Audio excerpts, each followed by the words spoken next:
Oi, gente! Hoje é dia de carona com a Dani. Eu vou levar para dar uma volta comigo uma pessoa muito especial que tem uma história incrível sobre autoestima, superação. Então, se você quer se emocionar e aprender um pouco mais com essa pessoa incrível, continua comigo nesse vídeo. Dane-se o emprego, o salário, o patrão. Dane-se o medo, a loucura, a razão. Dane-se a moda, se é brega ou Armani. Dane-se tudo que não tiver Dani. Só penso nela, quem é ela, o nome dela. Oi, Mara! Oi, Tudo bem? tudo bem? Preparada para dar uma volta comigo? Opa, vamos lá. A gente pensa que é tão fácil, né? Depois que tá lá o vídeo, né? Então vamos lá, gente. Ó, estou aqui com a Mara. A Mara é minha cunhada, né? É esposa do Antônio Marcos, meu irmão mais velho. Quem tá aqui com a gente também é a Camila. Camila tá gravando ali do fundo, mas vai ficar quietinha. Mas se quiser conversar também, pode conversar com a Camila. Bom, hoje a gente tá aqui em Arapuã. Coincidiu que a Mara veio nos visitar. E eu convidei ela para vir aqui conversar um pouquinho com vocês. Porque a Mara tem uma história muito forte, muito inspiradora. E o De Carona é isso, né? Trazer para vocês um pouquinho dessas histórias para vocês se inspirarem também. Sou a Mara, né? Como a Dani disse, sou cunhada dela, casada com o irmão dela, Antônio Marcos. Tenho uma filha de 10 anos, Antonella, que é o grudinho da tia Dani. Quem me acompanha aqui há mais tempo no canal, talvez até lembre da Mara. Tem algumas pessoas que me perguntam até hoje no Instagram sobre a Mara, porque na época, assim, que a Mara ela descobriu um câncer. Que ano que foi, Mara? 2020. 2020. A Mara descobriu um câncer de mama. E na época eu gravei um videozinho aqui pro YouTube falando, né, sobre a importância do Outubro Rosa, sobre como que foi um pouquinho disso. Então muitas pessoas lembram da Mara, né? A Antonella também, quem acompanha aqui deve conhecer que a Antonella tá sempre comigo quando a gente se vê. Então eu queria que a gente lembrasse um pouquinho de como que foi isso, Mara, da descoberta do câncer, como que foi? Então, foi ali em 2020. Aquele ano foi um ano bem difícil. Mas até então a descoberta estava sendo um ano tudo tranquilo. Eu digo assim, até quando eu descobri, eu fiz um post lá no meu Instagram falando sobre isso, que eu tinha acabado de me mudar para minha casa nova. Né? A gente tinha trocado o nosso carro, então a gente estava numa fase assim muito boa. E então fui fazer meus exames de rotina naquele mês ali de junho, julho. Os planos seriam de engravidar naquele ano, né? Ali, o final do ano eu tirar meu DIU e engravidar. Então eu fui para fazer meus exames como normalmente todos os anos de rotina. Fui para o médico, fiz todos os exames e tudo certo. Meu médico, não, Mara, tudo certo. Em dezembro você pode voltar pra gente retirar o DIU e você tá pronta para engravidar. E assim foi. Eu fui para casa, né? Graças a Deus, tudo certo. Mas isso não foi muito longe. 15 dias após isso, eu no banho fui me tocar e senti. Mas naquele momento ali não me passou exatamente nada pela minha cabeça. Assim, sempre você teve o hábito, né, de durante o banho examinar a mama, né, Sempre. Olhar como que tava. Então eu acho que ter o hábito de fazer isso fez com que você percebesse mais fácil que tinha algo diferente, né? Com certeza. Quando eu vi aquele nódulo no primeiro momento, assim, eu não imaginei que aquilo poderia ser qualquer coisa, assim, de câncer. Como eu tinha o DIU na época, Você usava o DIU hormonal, né? É isso, o Mirena. Uhum. Então, eu não imaginei que poderia ser um nódulo por conta disso, que eu pensei, eu não menstruo, então talvez seria a época de eu estar na época da menstruação ali, imaginei isso. Como a gente nunca imagina que isso vai acontecer com a gente, né? Sim. E câncer, falando em câncer, a gente é um escuro na vida da gente. Até a gente ter isso bem próximo, de uma pessoa próxima da gente ou com a gente mesmo. E o próprio nome já vem carregado de muito preconceito, de muito achismo, né? a gente imagina um monte de coisa só de escutar o nome. Então, eu acho que esse primeiro momento de desconfiar que pode ser um câncer, eu acho que deve ser uma angústia muito difícil, né, Mayara? Mas eu acho que em todo momento, acho que a gente pensa, não, comigo não vai acontecer, né? Não pode ser que seja. Sim. Lembro que quando você foi pra biópsia, que foi quando a gente ficou sabendo, né? Lembro muito que o Marcos ligou e Marcos muito assustado, né? Nossa, ele já chorando, assim, com muito medo. E a gente falava, não, né? A gente precisa ter fé que não vai ser e tudo mais. Mas eu lembro que, assim, que nesse momento da biópsia, parece que você já meio que imaginava, né? Sim. Eu digo assim, o Marcos, eu acho que ele sofreu mais com a espera da biópsia do que eu. Porque quando eu fui para a biópsia, eu já tinha certeza, não sei por qual motivo, mas eu já tinha certeza. Isso é forte, né? Pra ouvir eu falando assim, mas é engraçado. Porque eu digo, no mesmo momento, aquilo foi muito bom. Eu já ter aquela certeza. Porque quando eu peguei a biópsia, quando chegou o resultado da biópsia, o Marcos foi buscar a biópsia. Então o Marcos entrou em desespero. E daí quando ele chegou para me pegar, para falar da biópsia, ele não precisava nem me dizer nada, né? Porque eu já sabia. Eu nunca vi a químio como vilã, que todo mundo fala. É terrível? A gente passa por muitos sintomas, é ruim. Mas assim, a gente tem que ver as coisas boas também, do lado bom. E eu digo, todo sofrimento a gente aprende muita coisa, muita coisa. É uma experiência assim, doída, mas de algum modo aquilo tem um aprendizado na vida da gente. Tinha meus momentos de choro, de tristeza, mas no outro dia aquilo era certo. Aquele outro dia eu ia me levantar e ali eu não ia ficar. E assim foi. Quando eu digo assim que foi dias difíceis de químio, via isso lá, quando eu estava passando, né, até eu terminar o tratamento ali de químio e rádio. Hoje eu vejo que o mais difícil não foi ali, que não foi a químio vermelha. Para mim foi muito mais difícil depois, quando eu acabei o tratamento de químio e rádio. Aí sim que eu comecei a perceber que eu estava precisando de ajuda, porque eu fui tão forte que eu não estava vendo as coisas acontecerem. Então, para mim, foi mais difícil depois do tratamento. Eu acho que talvez assim, toda essa força que você teve, que foi importantíssima para você poder encarar o tratamento, mas chega uma hora que também a conta chega, né? Que daí você começa a ter dimensão de tudo que você passou, de tudo que aconteceu. E daí esse então foi para você o momento mais difícil. Foi mais difícil, porque aí depois de tudo que eu tinha passado, né, eu achando ali que estava tudo certo comigo, mas não. Porque assim, as pessoas acham também assim, Dani, que acabou químio e rádio, por exemplo, acha que não, a pessoa está curada, acabou. Mas não acabou.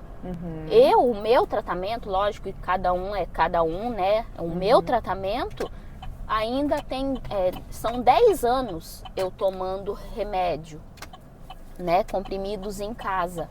Então, assim, não acabou. Quando as pessoas falam assim, ai, graças a Deus, você encontra, ai, graças a Deus acabou teu tratamento.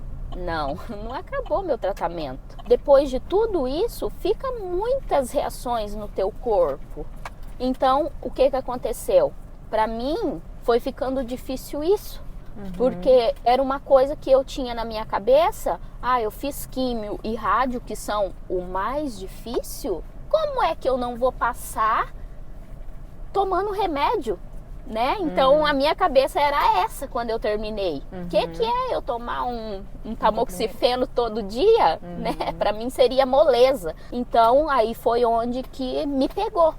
Porque aí além das reações de químio, de todo o tratamento que fica, aí ainda veio as reações do tamoxifeno, da Zoladex, né? E o meu próprio corpo estava pedindo socorro, mas eu não conseguia aceitar aquilo.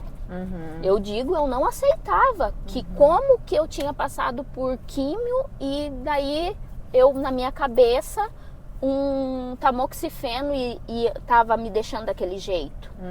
Então, para mim, aquela fase foi a fase mais difícil, porque daí começou a me dar crise de ansiedade e aí eu lutei e relutei. A minha médica dizia: Mara, você tem que tomar um remédio para ansiedade, que você tá ficando muito ansiosa e tal. E eu dizia para ela: não, eu não preciso disso. Eu lembro que a gente Não conversava preciso. nessa época, eu falava: mas Mara, né, procura, às vezes o psicólogo é bom, e às vezes se tiver que tomar medicação, mas talvez por toda a questão que você já tinha com a medicação.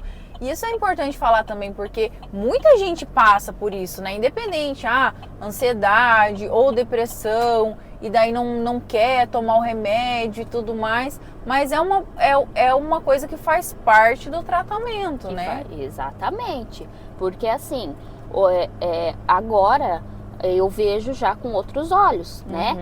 Hoje eu sei, hoje eu penso, por que que eu não tomei o remédio desde quando a minha médica, né, falava que eu precisava. Mas não, eu achava, porque eu tava bem, por mais que tinha os dias ruins, mas eu estava muito bem, muito forte, muito, né, tava seguindo a minha vida ali. Mas assim, quando eu parei e percebi, assim, até um dia que me deu uma crise de ansiedade muito forte, esse dia de crise que me deu, não queria assustar ninguém, né? E aí eu fiquei com aquilo, mas aí, aquele dia, eu falei: não, eu preciso de ajuda, de ajuda. Mas até então eu já ia com a psicóloga, minha psicóloga também falava, porque a psicóloga é muito importante. A psicóloga, desde o comecinho lá do meu tratamento, eu já comecei com psicólogo. Mas mesmo eu indo na psicóloga, ainda assim eu precisei fazer o uso do medicamento. Pra você essa foi a fase mais difícil, né? Aceitar tudo. E muito importante, como a Mara falou, o tratamento do câncer, né? Ele não acaba muitas vezes com a rádio ou com a químio. É uma questão que se estende e a pessoa vai conviver com isso durante muito tempo. Talvez o resto da vida, né, Mara? Conviver com isso, que teve um câncer, que precisa ter um cuidado, uma atenção redobrada, olhar melhor para o corpo. Então, eu acho que isso é importante, porque para as pessoas... Eu acho que quando você se prepara psicologicamente, eu acho que dentro dessa tua fala, tudo que você falou hoje, fica muito claro isso, que quando você se prepara psicologicamente, emocionalmente, para viver as fases ruins, você consegue enfrentar isso de uma maneira melhor. E eu acho que muito do que vem acontecendo com as pessoas, principalmente as gerações mais novas, é justamente isso, o fato de não saber se frustrar. Não imaginar por que comigo. Exato. E qualquer coisinha que acontece, por que comigo. Então você está sempre preparado psicologicamente e emocionalmente para só viver as coisas boas, que qualquer coisinha mais difícil que acontece, você se desestabiliza. Então se preparar emocionalmente, entender que a gente tem força, que a gente consegue superar. E quis trazer a Mara aqui porque é uma coisa que inspira muito a gente. Mas eu acho que as pessoas precisam entender também que não é só a Mara. Todo mundo tem essa capacidade de ressignificação, de transformação. Então, para você, o que você lembra de positivo, assim, de aprendizado que você teve nesse período, nessa fase? Foi a questão ali de quando eu tive que ficar careca. Sim. Né? Uhum. Quando eu tive... Meu Deus! Né? Todo mundo, porque a preocupação de todo mundo é essa. Meu Deus, né? Você vai ficar careca. Gente, Isso foi uma coisa tão maravilhosa, tão libertador, Tão leve, tão né, Mara? leve. Olha, eu não sei nem expressar tudo que eu senti. O dia foi engraçado que a gente tava aqui, né, Dani? Todo mundo com receio, né? Com medo. Foi engraçado até, porque daí, ao mesmo tempo, todo mundo tava preocupada comigo, né? Nossa, começou a cair o cabelo da Mara, todo mundo preocupado. E eu já super tranquila, porque isso foi uma questão pra mim que nunca pesou. Desde o princípio, quando falou, né, você vai fazer químio, eu pensei, bom, então se eu vou fazer químio, eu vou ficar careca. Mas pra mim foi natural, porque assim, eu nunca tive medo de mudar cabelo. Pra mim foi uma coisa mais natural possível. Lógico que a gente pensa assim, meu Deus, será que eu vou ficar feia, careca? Mas então, aí começou a cair meu cabelo e a gente foi pra casa.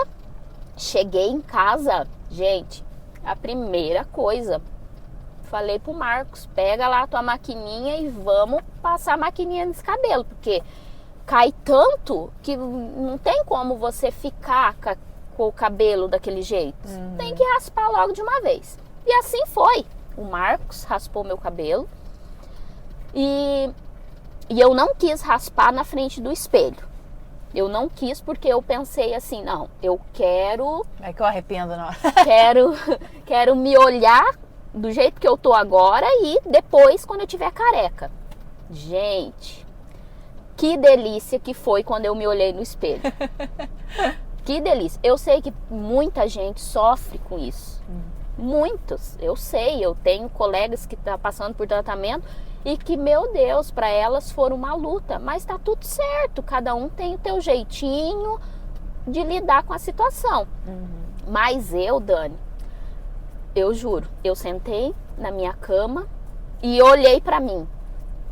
Gente, aquele dia eu me enxerguei, eu digo assim, aquele dia eu me encontrei, porque a mulher, quando se olha pro espelho, geralmente é isso, o quê? Arrumar cabelo e tal. E aquele dia eu me olhei, eu não tinha cabelo. Então eu me olhei assim, ó, eu me olhei dentro do meu olho, eu me olhei meu sorriso, coisas assim que eu nunca tinha, acho, parado pra perceber como que eu, né, como que eu era. Aí naquele momento eu só pensava assim, gente, que sentimento. Foi um sentimento assim, de sorriso. Eu sorria. Eu entrei sozinho para dentro do quarto, porque eu queria ir nesse momento só eu. Então assim, ali eu chorei, eu sorri, eu parecia assim que aquele mundo de criança, parecia assim uma criança quando ganha um doce, que eu fiquei feliz, porque assim, quando eu me olhei, me enxerguei e veio tanta coisa na minha cabeça, né? Eu comecei a pensar de como eu vivia, de como eu enxergava as coisas. E naquela hora eu me libertei de tudo, sabe? Então, assim, eu me amei careca, me amei. Tanto que eu até brinco que se dependesse, não que ninguém me forçou a nada, mas eu digo assim, eu teria ficado mais tempo careca, teria, porque pra mim foi muito difícil quando todo mundo começou. Ai, tem que deixar o cabelo crescer. Ai, quando você vai deixar? Começou a crescer, que legal! Isso. Então, assim, foi um momento meu, comigo, e que eu me descobri em tudo. E foi libertador. Sim, eu acho que o mais legal, Mara, e assim, que serve de lição para todo mundo, é a gente se enxergar bonito em qualquer forma. Não se apegar a coisas minúsculas, entendeu? Ai, um cabelo, ai, às vezes a pessoa, né, não tá com o cabelo, sofre. Ai, porque, não sei, alguma coisa aqui, a sobrancelha, ai, porque... Se amar e ver beleza em todas as formas que a gente pode ser, né? Nesse dia, eu tirei uma foto, né, como todo mundo, e vamos postar, né? Postei lá, mas eu postei com um sorriso que realmente era aquele momento, era aquele sorriso mesmo que eu queria mostrar. E olha pra você ver, as pessoas começaram a postar assim, coisas assim: meu, como você tá linda com esse sorriso, nossa, que sorriso. O pessoal só falava do meu sorriso, não teve aquela coisa pesada de tratamento. Naquele momento, assim, as pessoas estavam enxergando o que eu também estava enxergando, né? O meu sorriso, que eu tava bem, tava leve, porque é essa palavra, eu tava leve. Ai, que incrível, foi muito legal, eu lembro também dessa fase. E assim, se você tivesse que deixar um recado, primeiro para quem tá passando pela mesma situação que você passou, o que você aconselharia? Todo mundo, né, fala a mesma coisa. Isso vai passar, né? Isso vai passar. E vai passar. É difícil, como eu disse, é um tratamento difícil. Só nós que passamos por isso que sabemos o quanto que é dolorido. Mas lá na frente a gente sabe que é para o nosso bem, para nossa cura. A gente vai ter duas escolhas: ou a gente abaixa a cabeça, se lamenta e só Deus sabe o que pode acontecer, ou você vai lá, mete a cara e vamos que vamos. Eu acho que a história da Mara, ela inspira milhares de pessoas que estão passando por isso, que passaram, mas eu acho que não só pela questão do câncer, mas eu acho que todo mundo que passa por uma dificuldade, sabe? Eu acho assim, que se a gente puder resumir, né, para finalizar, eu acho que é entender que todo mundo está sujeito a problemas, a dificuldades, a tristezas. Realmente assim, parece que a vida da gente está tudo lindo, maravilhoso, de uma hora para outra vem uma tempestade, um turbilhão que, meu Deus, parece que nunca vai passar, mas passa, gente. A gente precisa estar preparado para viver esse tipo de momento. E uma coisa que eu falo nas minhas palestras, eu acho que reflete muito no que a Mara está dizendo também, é que a gente não tem controle do que acontece ao nosso redor, mas a gente tem controle como a gente reage. Então procurar reagir de uma maneira que vai te ajudar, respeitar os seus sentimentos, respeitar os dias mais tristes. Um alerta, né, para todas as mulheres: se cuidem, se toquem, se conheçam, conheçam o seu corpo. Isso foi fundamental para o tratamento da Mara, ter descoberto no início, né, Mara? Sim. Então, eu acho que fica um alerta para todo mundo com relação a isso. É isso, te dar um abraço. Obrigada, viu? Eu te amo muito, você é incrível, muito especial. Obrigada. Ai, gente, então é isso. Espero que vocês tenham gostado de conhecer um pouco mais da história da Mara, né? Saber que, graças a Deus, ela está bem. Continua, né, Mara? Com as medicações, com tudo que ela precisa continuar. Mas, graças a Deus, está muito bem. E é isso, gente. Comenta aqui o que vocês acharam do vídeo. Deixa seu like, se inscreve se ainda não se inscreveu. E até o próximo vídeo. Tchau, tchau. Dane-se o emprego, o salário, o patrão. Dane-se o medo, a loucura, a razão. Dane-se a moda, se é brega ou Armani. Dane-se tudo